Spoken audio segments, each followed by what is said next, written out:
अस्सलाम वालेकुम dear students, welcome to my channel Viju help. अब हम CS 610 असाइनमेंट की सोल्यूशन को ब्रीफली डिस्कस करते हैं।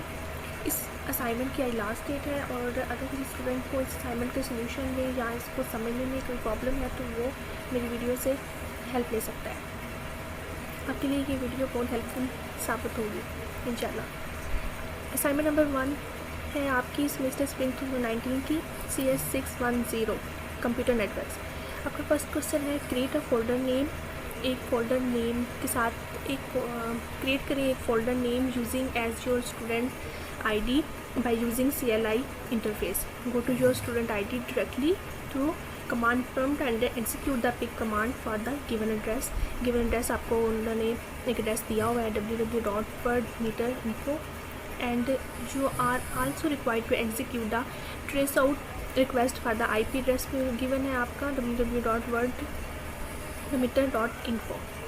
अब हम क्वेश्चन नंबर 1 को सॉल्व करेंगे।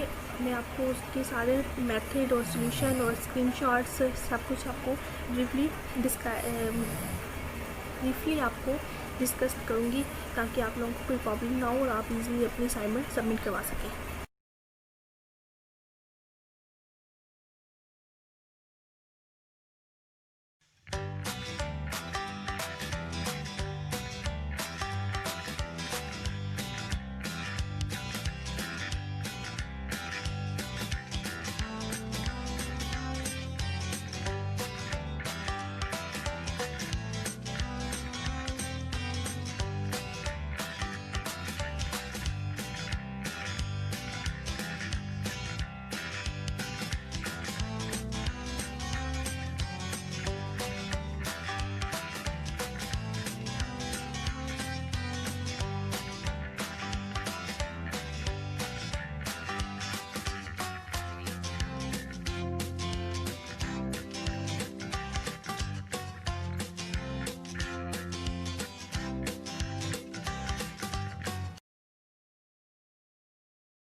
जो मैंने वहाँ पे स्क्रीनशॉट लिए थे वहाँ तो मैंने यहाँ पे कॉपी पेस्ट कर दी।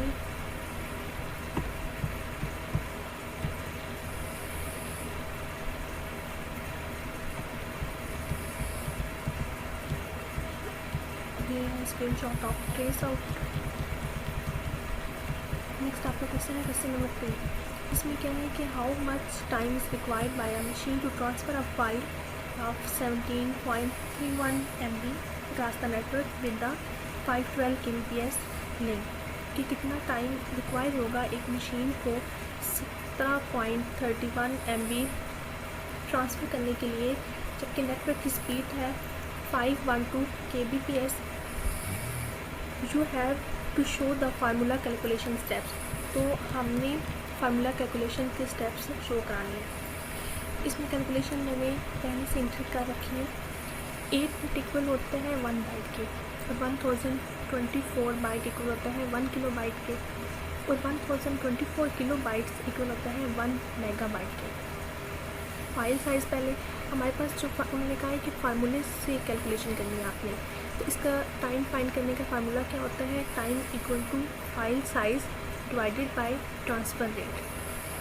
ठीक है, अब पहले हम फाइल साइज़ फाइंड कर लेते हैं, उसके बाद हम ट्रांसफ़र रेट फाइंड कर लेंगे और उसके बाद हम इसे फार्मूले में पुट करके दोनों को डिवाइड करेंगे तो इसका आंसर फाइंड आउट हो जाएगा। फाइल साइज़ 17.31 MB थे, इसको मल्टीप्लाई किया बाइट के साथ 1024 इक्वल आ गया, जो इसको मल्टीप्लाई करने के बाद आंसर आया 177245.44 के। नेक्स्ट आपने जो ये आंसर आया था इसको दोबारा मेगाबाइट में कन्वर्ट करने के लिए